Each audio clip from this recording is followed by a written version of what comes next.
muchas gracias para invitarme, porque en alguna manera invitándome se hace algo de raro, se invitan los niños aquí en un congreso mundial. Nosotros, los adultos, muchas veces hablamos, estudiamos, escribimos sobre los niños, pero los niños no aparecen. Yo intentaré en esta conferencia de llevar a los niños y dedicaré una parte importante de mi conferencia a sus palabras. Segundo agradecimiento a la organización que, resumiendo mi conferencia en el programa donde se pone la temática, ponen ciudades pensadas. Yo no me atrevía a tanto. Me gustó mucho pensar que los organizadores pensaron que cuando una ciudad tiene que ver con los niños y escucha a los niños, llega a ser una ciudad pensada, que significa que cuando no lo hace no es pensada. Y yo lo comparto mucho, pero, repito, no me atrevía a tanto. Empezamos poniéndonos el tema de quién es una ciudad. Y la primera definición que hasta ahora yo encontré es una definición de casi 2 siglos antes de Cristo.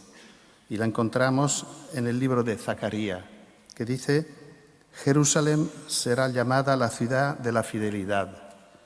Viejos y viejas se sentarán en las plazas, cada uno con su bastón en la mano. Las plazas de la ciudad serán rellenas de niños y niñas jugando. La ciudad se identifica con una plaza y la plaza es el lugar del encuentro entre generaciones, y serán rellenas de niños y niñas jugando. La lectura de esta frase me recordó una entrevista que nuestro gran arquitecto, que se llama Renzo Piano, dio una vez, y a la periodista que lo entrevistaba le dice: nosotros, pensando a los arquitectos urbanistas, somos indignos de nuestros antepasados, porque hemos sido capaces de rodear nuestras ciudades históricas y bellas, como las ciudades italianas, de periferias feas, como todas las periferias del mundo. Y para describir lo feo que eran las periferias, decía: no tienen plazas. Hoy las plazas no son rellenas de ancianos y ancianas sentados y de niños y niñas que juegan, son rellenas de coches. El tema es que las ciudades desarrollaron en una manera muy interesante, lo digo corriendo porque esta parte, repito, quiero llegar pronto al pensamiento de los niños, pero la ciudad nace en alguna manera rechazando el modelo del castillo medieval. El castillo era una estructura fuerte, defendida, separada, de agua, puente que se levanta, murallas, y afuera el burgo. Adentro pocos, ricos, poderosos, afuera los humildes, los siervos de la gleba, los campesinos, los artesanos que trabajaban por el castillo. Cuando nace la ciudad, se rompe este esquema y la ciudad nace justamente alrededor de una plaza. En la plaza se asoman el Palacio de Gobierno, la catedral, y dentro de la plaza se vive el mercado, que es exactamente el momento del intercambio.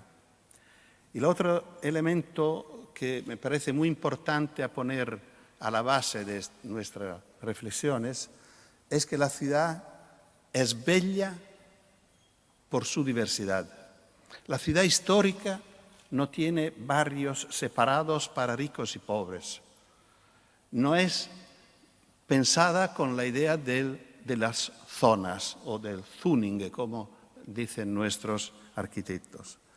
La ciudad histórica es bella porque los palacios de los nobles, de los ricos, diseñados por grandes arquitectos, surgen al lado de las casitas humildes de los artesanos. Esto crea un ritmo que la hace bella. Con esto no digo que sea una ciudad justa. Los ricos eran ricos, a lo mejor más ricos que hoy. Los pobres eran pobres, más pobres de hoy probablemente, pero vivían juntos. La ciudad del posguerra retoma un modelo antiguo.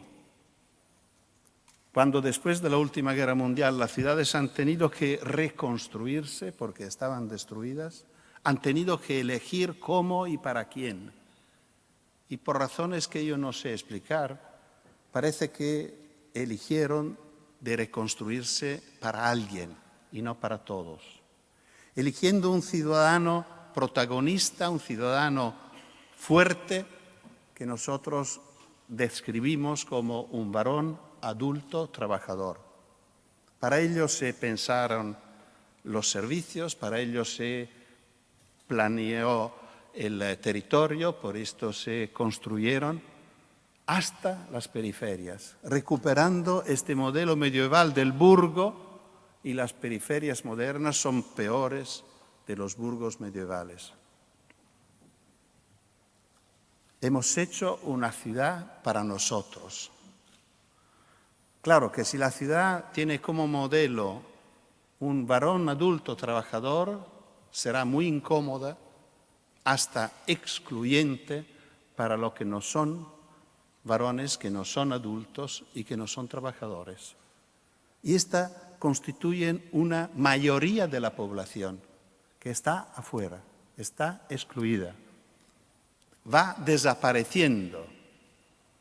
Si nosotros vamos paseando por una ciudad, es muy difícil que encontraremos niños de menos de 10 años que están moviéndose solos porque tienen que jugar con sus amigos, explorar el ambiente, vivir la aventura y todo lo que hemos vivido nosotros a lo largo de nuestra infancia. Y así como es difícil encontrar personas que se mueven solas en silla de ruedas o personas muy ancianas. Bueno, esto significa que es una ciudad hostil. Leía una frase de la encíclica última de Papa Francesco, en la cual dice: hoy advertimos, por ejemplo, el crecimiento desmedido y desordenado de muchas ciudades que se han hecho insalubres para vivir, debido no solamente a la contaminación originada por las emisiones tóxicas, sino también al caos urbano, a los problemas del transporte y a la contaminación visual y acústica. Muchas ciudades son grandes estructuras ineficientes que gastan energía y agua en exceso. Hay barrios que, aunque han sido construidos recientemente, están congestionados y desordenados, sin espacios verdes suficientes. No es propio de habitantes de este planeta vivir cada vez más inundados de cemento, asfalto, vidrio y metales, privados del contacto físico con la naturaleza. Bueno, valdría la pena esperar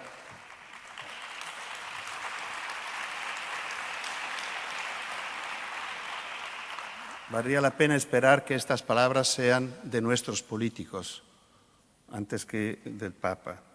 Esperamos que van escuchándolo ellos también. Bueno, para terminar esta parte un poco triste, hay algo más triste aún si pensamos cómo estamos tratando el medio ambiente, casi como si fuéramos los últimos habitantes de esta tierra, sin hijos y sin nietos.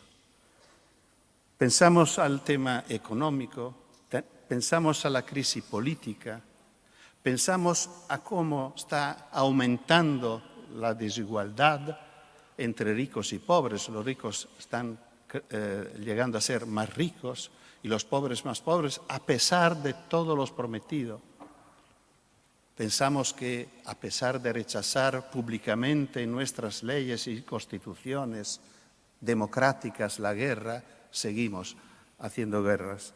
Y por último, un dato que cito siempre con mucha vergüenza, especialmente pensando que tengo una nietita de 7 años. Los últimos datos científicos demuestran que los que vienen después de nosotros tendrán una esperanza de vida menor de la nuestra. Esta es una cosa terrible porque nunca ha ocurrido antes en la historia de la humanidad. Nosotros, de nuestros abuelos, no digo antepasados lejanos, de nuestros abuelos, recibimos casi 10 años de vida más. Y ahora estamos gastando este patrimonio. Bueno, todo esto los niños mismos lo denuncian. Seven Suzuki es una niña canadiense de 12 años que en el 1992, en la cumbre de Río, representa a los niños del mundo. Termina su intervención con estas palabras: los padres deberían poder consolar a los hijos diciendo, todo se arreglará. No es el fin del mundo, estamos haciendo lo mejor que podemos. Pero no creo que vosotros podéis decir más estas cosas. Lo que vosotros hacéis me hace llorar en la noche. Y una niña del Consejo de Niños de Rosario, Argentina, Victoria, de 10 años, lo dice de otra forma, casi más política. Y dice, los mayores tienen la culpa de todo. Hay que poner límites a los mayores. ¿No? Tiene una...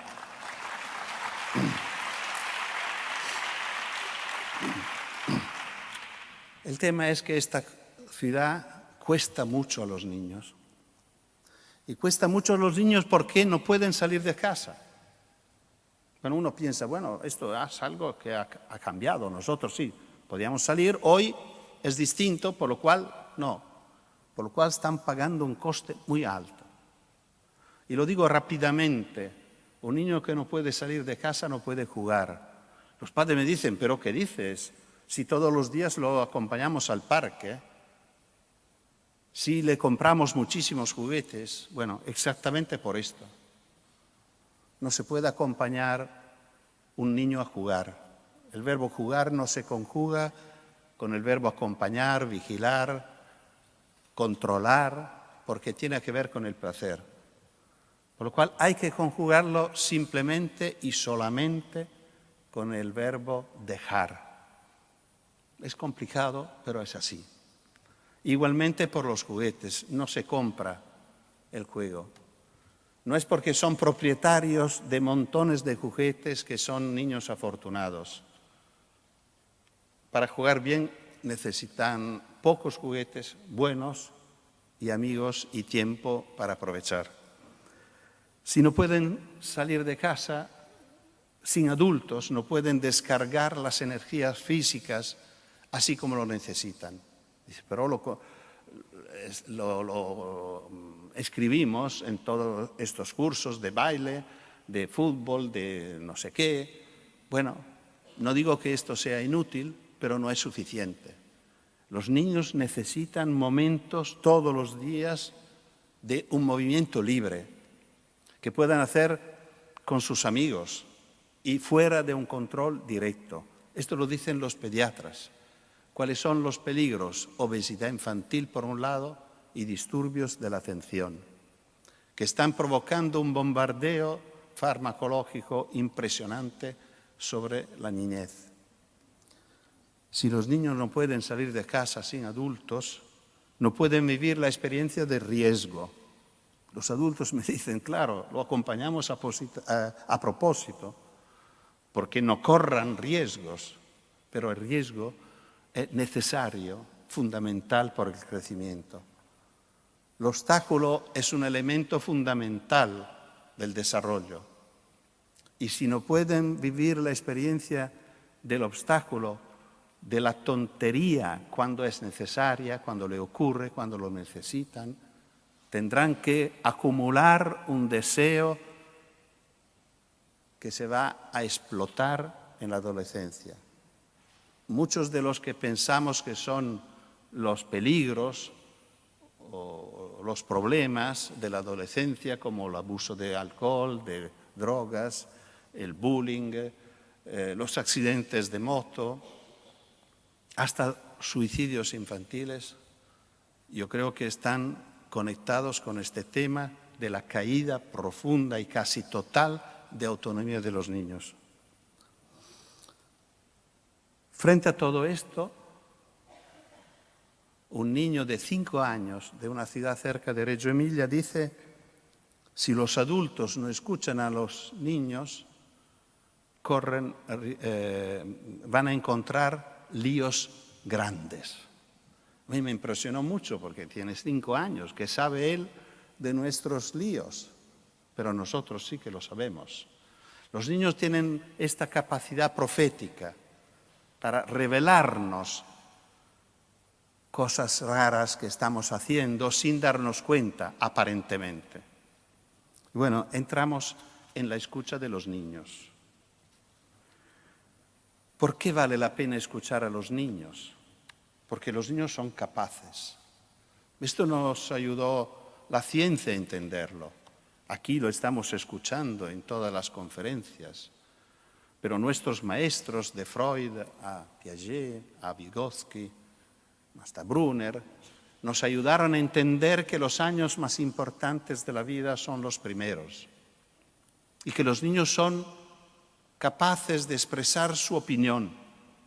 Y esto lo retomó en el 98 la Convención de los Derechos del Niño, donde hay un artículo que de mi punto de vista es impresionante, el artículo 12, que dice: los niños tienen derecho a expresar su opinión cada vez que se tomen decisiones que los afectan. Yo cuando lo leí la primera vez no me lo creía. Digo, ¿es posible que nosotros los adultos prometimos tanto? Porque lo que significa es mucho. Significa que en el 89, no en un lugar cualquiera, no en un ámbito de una asociación de vecinos o un filósofo o gente buena que tiene ideas utópicas por el futuro, no sé. No, en la sede más alta de la política mundial, Naciones Unidas prometen, los adultos del mundo prometen a los niños del mundo que desde este momento no tomarán una decisión más que los afectara sin consultarlos. Una promesa impresionante y una mentira total. Porque de esto no se ha hecho casi nada. Muchos de los artículos de la Convención se están trabajando mucho, especialmente lo de la defensa, de la protección, sin llegar a los resultados esperados, pero sí preocupándose. Pero estos artículos que reconocen la ciudadanía de los niños, desde el 89 no es más legítimo decir vosotros sois el futuro de nuestra sociedad. Vosotros sois los futuros ciudadanos. No, los niños son ciudadanos hoy, pequeños, pero ciudadanos. Esto cambia todo. O debería cambiar todo. Con esta actitud nosotros aconsejamos en nuestro proyecto a los alcaldes de pedir a los niños de ofrecerle su punto de vista. Y ahora entramos en el mundo de los niños. ¿Cómo ven la ciudad los niños? ¿Qué dicen?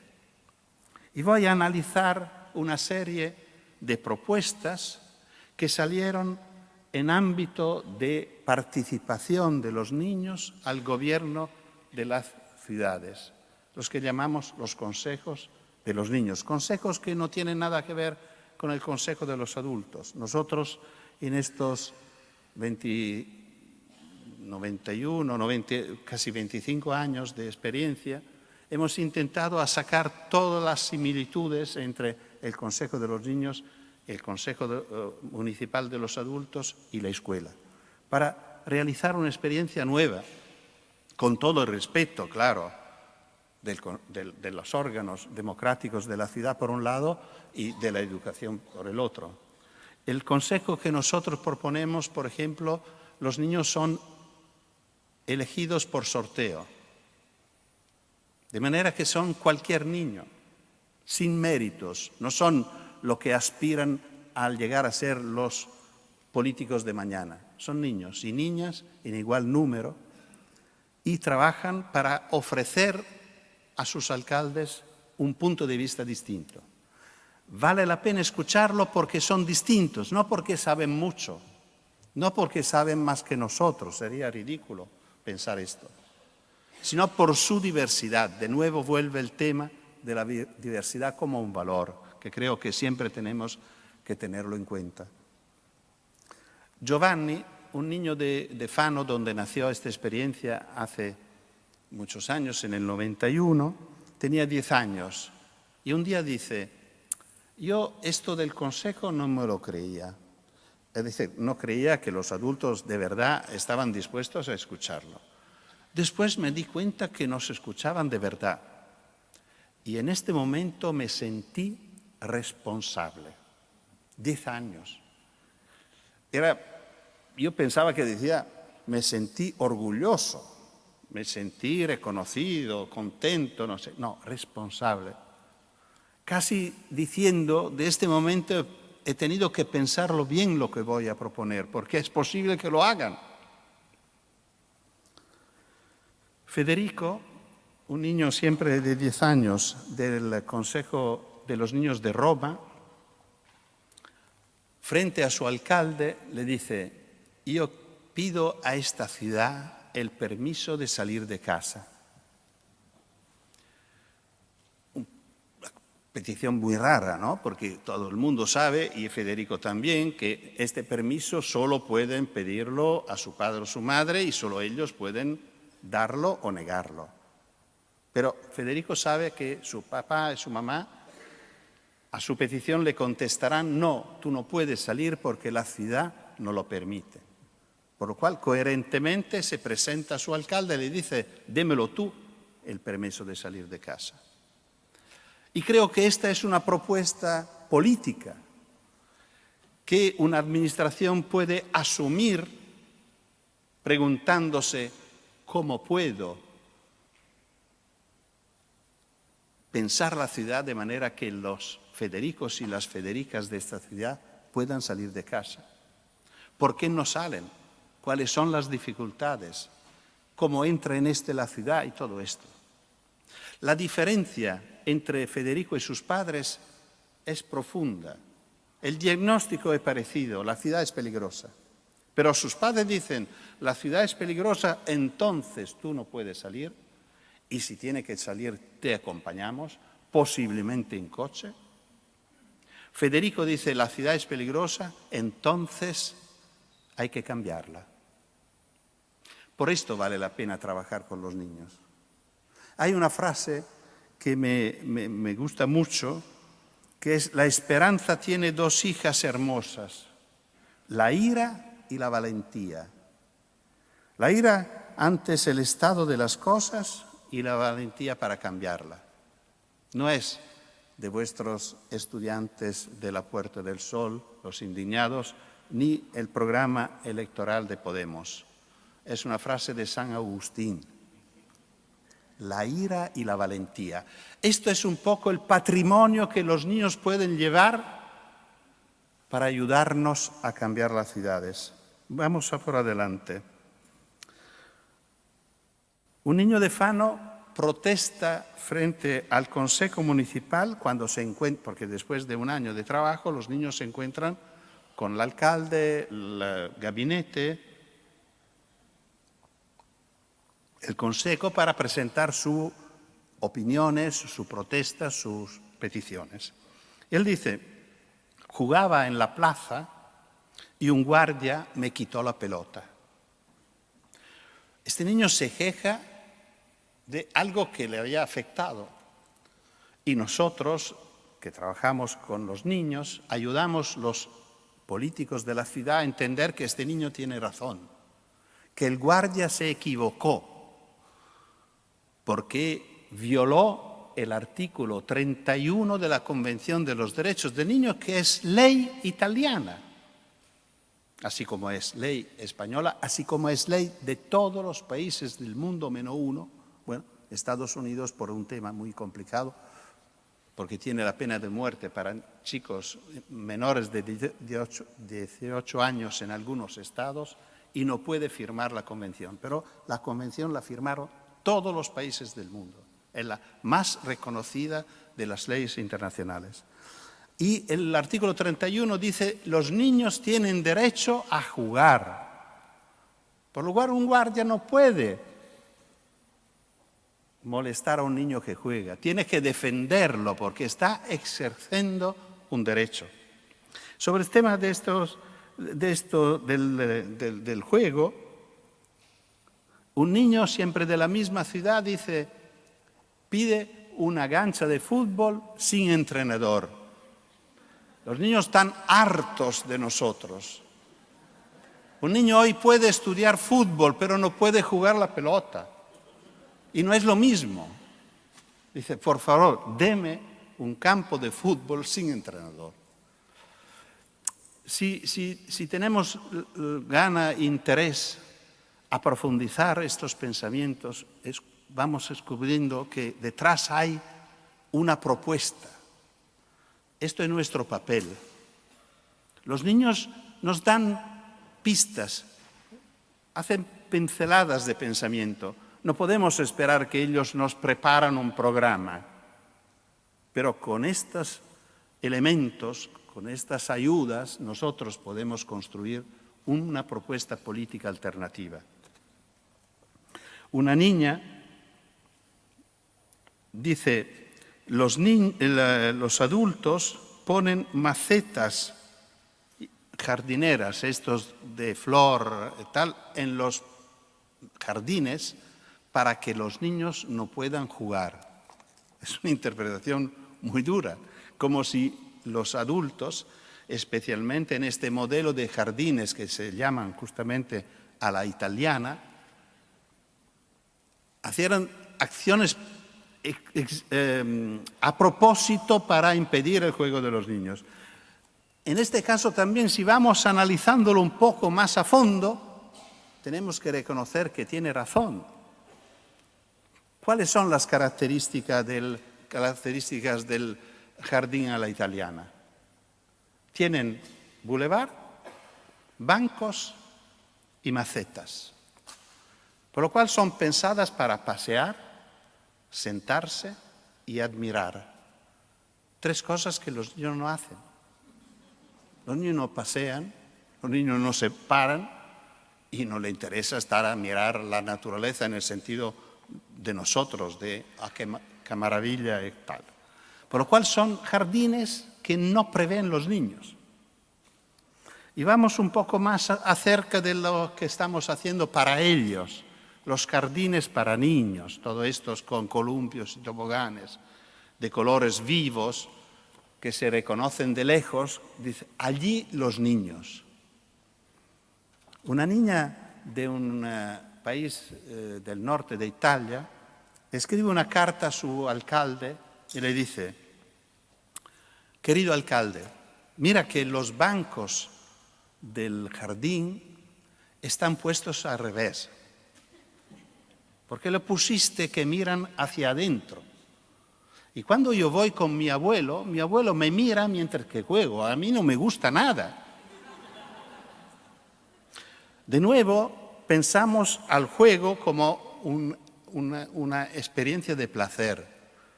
Normalmente, si pensamos a nuestros placeres, no se conjugan mucho con la idea de control, vigilancia, asistencia, ¿no? En la normalidad, por lo menos. Y dice, y tampoco a mi abuelo le gusta mucho, porque como es curioso, le gustaría mirar a la calle. Es muy interesante esta observación de esta niña, porque claro, nosotros sabemos que los bancos no son puestos al revés. Los pusimos a propósito, así para que podamos controlar nuestros hijos mientras que juegan. Y también por los adultos es un rollo, tanto que en las familias se hacen turnos, ¿no? Mañana vas tú porque hoy he tenido que ir yo y tal. Por lo cual el juego tiene muy poco de juego.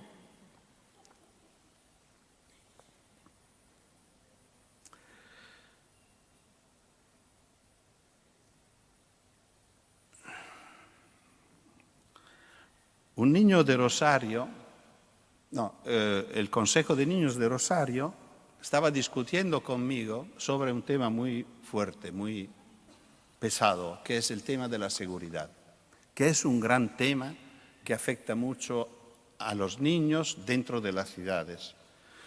Y el tema era que ellos querían salir de casa, como todos los niños, pero la ciudad era de verdad peligrosa, no como cuando decimos nosotros nuestras ciudades son peligrosas, que no es verdad.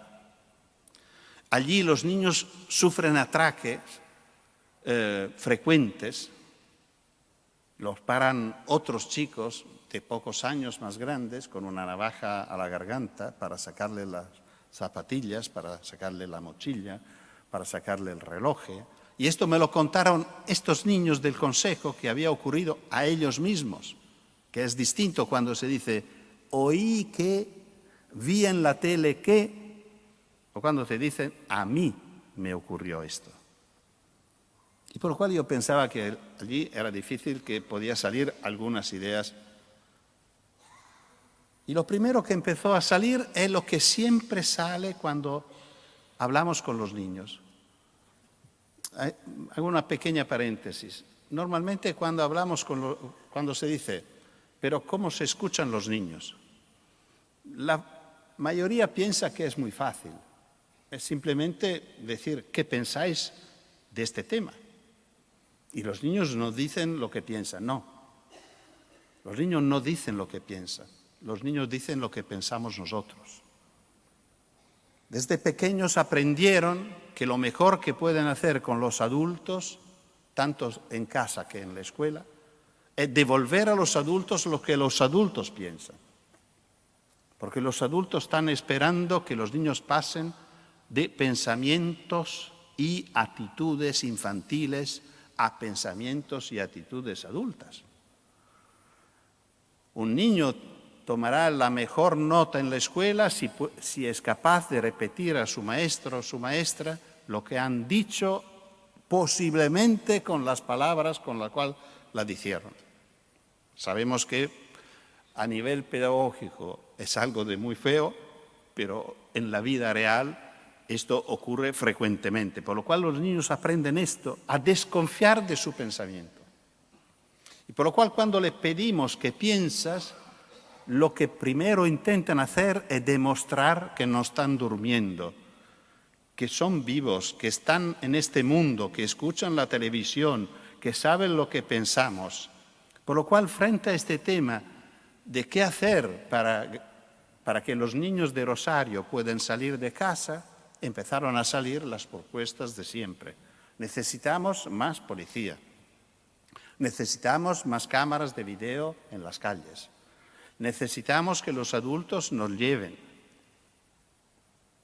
Hasta que un niño de los más pequeños levanta la mano y dice, no, yo pienso que los adultos deberían ayudarnos, pero de lejos. Esto cambia todo. Y esto yo lo capto, ¿por qué? No porque me gusta más.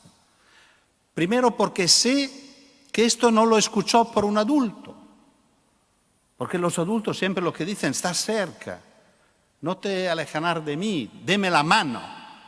Por lo cual es difícil que los adultos le pusieron esta idea que mejor sería estar lejos. Pero claro que esta frase de este niño puede actualizarse como una propuesta política. ¿Qué significa ayudar a los niños de lejos? Probablemente significa asumir papeles ciudadanos distintos. Es decir, crear un ambiente acogedor, un ambiente preocupado, un ambiente sensible, participativo, responsable.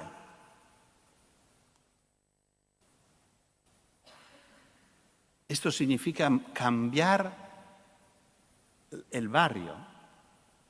Por esto nosotros, por ejemplo, cuando proponemos que los niños vayan a la escuela solos, pedimos a los comerciantes de ponerse al lado de los niños, abrir sus tiendas, ofrecer sus servicios, en el sentido técnico de los servicios, para hacer pipí, un poco de agua, una tirita si se estropea en una rodilla, es decir, asistir a los niños si lo necesitan y cuando lo necesitan. Es decir, ayudarlos de lejos, no por la mano. En otro caso, me encontré con un consejo de niños del norte de Italia y los niños estaban, he tenido que discutir con ellos sin conocerlos, por lo cual le digo, bueno, como mañana voy a encontrar vuestro alcalde, si tenéis algo que os preocupa o que no funciona bien o que nos gusta de esta ciudad, podemos discutirlo aquí y yo mañana lo llevo. Y por razones difíciles a entender, empiezan a hablar de los aparcamientos. Y dicen, aquí hay pocos aparcamientos. Yo le digo, bueno, pero a vosotros ¿qué interesa? ¿No tenéis coche?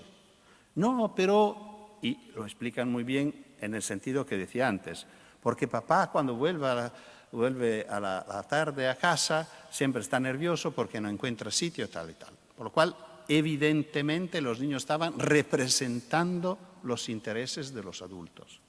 Pero un niño de los más pequeños, por lo cual no sé si lo notáis, siempre hay un niño, normalmente es de los más pequeños, y levanta la mano si nosotros lo estamos esperando. En todos los temas educativos hay una relación muy fuerte y muy apasionante entre las expectativas y las actitudes de los niños. Un niño levanta la mano y dice, no estoy de acuerdo, yo creo que en esta ciudad, al contrario, hay demasiados aparcamientos. Y yo le repito, bueno, pero ¿a ti qué te interesa si no tiene coches? No, me interesa porque si hay demasiado aparcamiento significa que no hay suficiente espacio para que los niños puedan jugar. Por lo cual, de nuevo, yo doy valor a esta propuesta no porque me gusta más, sino porque de nuevo puedo demostrar, convencerme, que él no la escuchó por un adulto, porque creo que en Italia no hay un adulto que piensa que en su ciudad hay demasiados aparcamientos. Y por lo cual se lo construyó solo y lo motiva en manera muy seria, porque dice, si hay demasiado aparcamiento los niños no tienen juego, no tienen espacio para jugar. Y cuando le pido, bueno, que me pides de presentar, ¿cuál es la propuesta? Aurelio lo piensa un rato y dice, bueno, dile al alcalde que hacemos la mitad.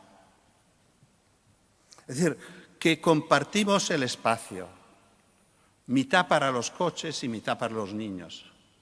Naturalmente, el día después yo llevo esta propuesta y los adultos que me escuchan se ríen y yo me enfado. Me enfado porque dice, es una propuesta en serio, es una propuesta que podéis llevar como propuesta de planeamiento urbano. Cuando tenemos un espacio para utilizar, no más de la mitad podemos aprovecharlo por los coches. Y tenéis en cuenta, y cuidado, que este niño está haciendo una propuesta muy,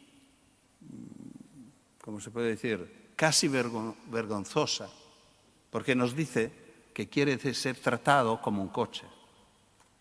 Por lo menos, tráteme como un coche, deme el mismo respeto.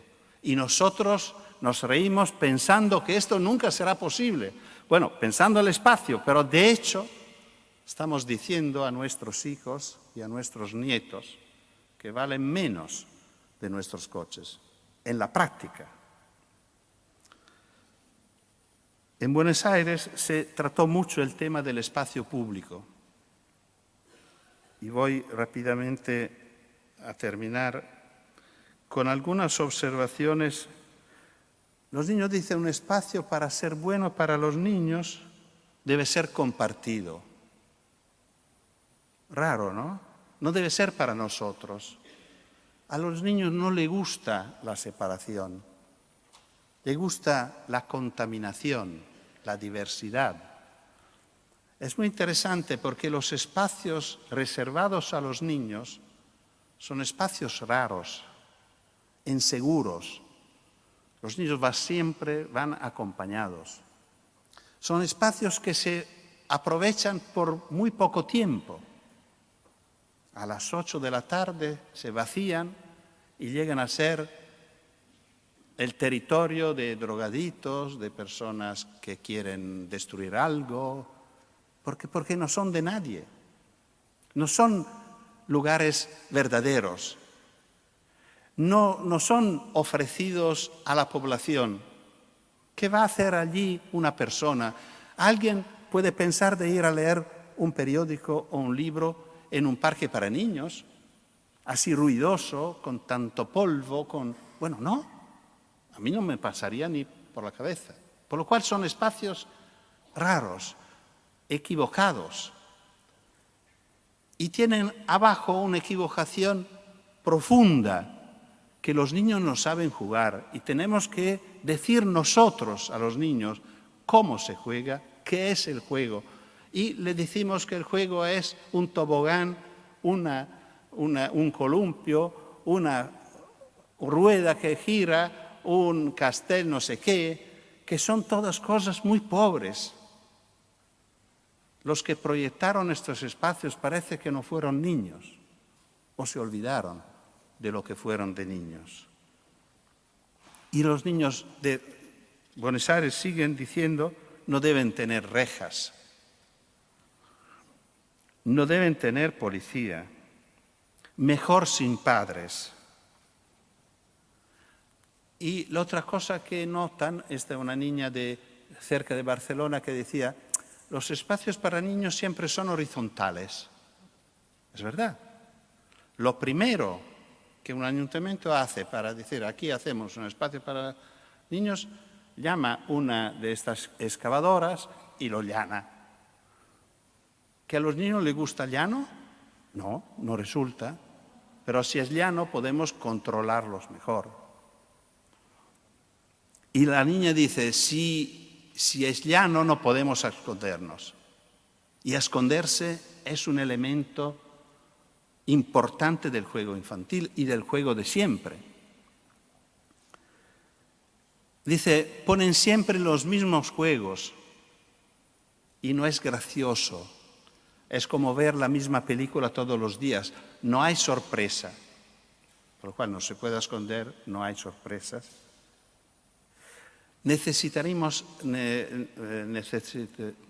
Queremos matorrales para podernos besar a escondidas.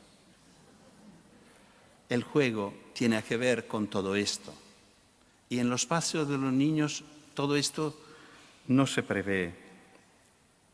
Pero lo que más me parece interesante y difícil a entender y merece una profundización es lo que dice Javier de Buenos Aires, diciendo, para divertirnos no tenemos que sentirnos demasiado seguros.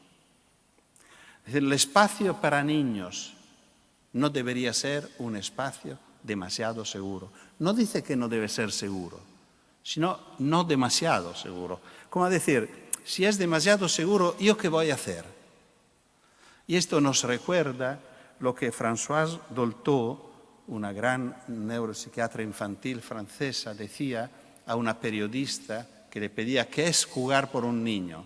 Y ella decía, yo pienso que es realizar deseos a través de riesgos. De nuevo, el riesgo entra como elemento de juego. Quiero terminar con un ejemplo. Ponémonos la pregunta, ¿y si lo escuchamos a los niños? ¿Qué puede ocurrir en una ciudad? Hace 2 años, después de muchos años, volví a Pontevedra, que para los que no son de aquí es una ciudad de Galicia, Galicia es la parte norte de la España, sobre el Portugal, se habla gallego y llueve mucho. No sé si lo representé bastante, hay mucho más en Galicia, pero bueno, por lo que interesa lo que voy a decir, estas son las cosas importantes. Me llevan del aeropuerto a la sala de conferencia, por lo cual cuando llego no he podido ver nada, y el alcalde me presenta diciendo: Francesco, esta es tu ciudad. Como yo lo miraba un poco así, sorprendido, dice: ahora te lo explico. Hace 10 años yo te escuché en una conferencia y me convenciste. Son 10 años que nosotros estamos trabajando con mi equipo, con mis colaboradores, para que esta ciudad se aparezca lo más posible a lo que tú estás proponiendo. Y para explicarme, lleva el motivo más profundo que yo estaba proponiendo, que es el cambio de prioridades. Normalmente cuando presento este proyecto, que hoy no presenté, pero cuando lo presento en todos sus detalles, los alcaldes, los administradores, los políticos me toman un brazo y dicen: Francesco, esto me encanta, estoy totalmente de acuerdo. Deme 2 o 3 años que resuelvo el tema del tráfico y después empezamos. Pasan 2 o 3 años, el tema del tráfico no se resuelve porque no se puede resolver, pero los espacios, los recursos económicos y tal, se gastaron, por lo cual dice: lamento mucho. El tema que yo proponía era cambiar las prioridades. En lugar que empezar de los coches, del tráfico, empezamos de los peatones. ¿Y por qué? Simplemente por un tema de democracia, si creemos en la democracia. Porque todos somos peatones. Y solo peatones lo somos todos. Y después algunos toman la bicicleta, algunos el autobús, algunos el coche privado, pero todos somos peatones. Por lo cual pensar por primero a los peatones significa pensar a todos los ciudadanos. Hay una parte importante en una ciudad de ciudadanos que no conducen. Probablemente superan la mitad. Por lo cual pensar la ciudad a empezar de los coches es una elección muy rara, que tiene muy poco que ver con la democracia. Y cuando ellos se pusieron este tema, dicen: bueno, vamos a ver, ¿qué ha pasado en Pontevedra? ¿Cómo estamos? Una calle de 9 metros tiene 6 metros para los coches, 2 sentidos y un aparcamiento. Lamentablemente a los peatones se quedan 1,5 metros por un lado y 1,5 metros por el otro. Con el mobiliario urbano que ocupa más que medio metro, menos de 1 metro cada uno, que significa que la ciudad de Pontevedra proponía a los ciudadanos de ir en fila india, que significa no pasear. Por lo menos para mí pasear es estar por lo menos 2 personas al lado. Dice: bueno, vamos a ver qué pasa si cambiamos la prioridad y empezamos de los peatones. Lo discutieron y dijeron: bueno, aquí en Pontevedra necesitamos que puedan moverse 2 personas con el paraguas abierto. Esto lo pusieron como regla de urbanismo. 2,5 metros, más medio metro por el mobiliario urbano, 3 y 3, 6. Lamentablemente a los coches se quedan 3 metros. Un sentido sin aparcamiento. Desaparecen los aparcamientos en la ciudad, una ciudad de 80.000 habitantes, por lo cual es una ciudad mediana. Los aparcamientos se desplazan fuera, se estudia un metro minuto, podéis encontrar todo esto en internet, que es un mapa de la ciudad parecido a un mapa de metro, coloreado y tal, donde se muestran las distancias de los distintos lugares en minutos a pie,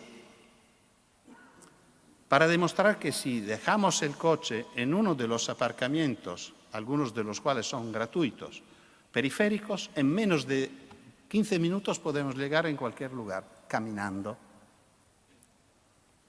El otro que notó y que contó es que yo decía que era una vergüenza la manera con la cual administradores y proyectistas y arquitectos estaban resolviendo el tema de las barreras arquitectónicas, con bajadas y subidas, porque a los que están en una condición peor, que se mueven en silla de ruedas, le toca el esfuerzo más grande, bajar y subir. Y lo mismo pasa a los ancianos con su bastón, se va perdiendo el terreno de una bajada y tienen que subir. Bueno, es muy complicado. ¿Y esto por qué? Porque la cuota cero, lo que no cambia nunca su cuota son los coches. Pero los coches tienen un motor. Y yo proponía dar el cambio y hacer de manera que el camino, el recorrido de los peatones no pierda nunca su cuota, por lo cual alrededor de la manzana no se interrumpe si hay un aparcamiento, sino el coche sube a la acera y entra en el aparcamiento. No es la acera que se interrumpe. Y así para cruzar la calle. La acera cruza la calle a su altura. El peatón se queda en lo suyo y el coche tiene que subir al paso de cebra y bajar. Si hoy vosotros vais a Pontevedra, en coche tenéis que andar así. Todos los pasos son levantados. Y claro, con esto han podido bajar la velocidad de toda la ciudad a 30 kilómetros por hora. Y el alcalde, que es estoy hablando, haciendo casi propaganda, pero las elecciones ya pasaron, por lo cual no es este el sentido. Como es un médico, me decía, nosotros estudiamos este tema y nos damos cuenta en las encuestas que a 50 kilómetros por hora, como es normal en Italia, por ejemplo, en la mayoría de las ciudades, muere un peatón sobre dos en accidentes. A 30 kilómetros por hora muere un peatón sobre 20. Y yo siempre digo, ¿esto entra en alguna manera con la democracia? Yo creo que sí. Bueno, os dejo con una última reflexión. Nosotros no dejamos salir los niños a la calle porque pensamos que la calle es peligrosa. Yo creo profundamente que la calle es peligrosa porque no hay niños en la calle. Los niños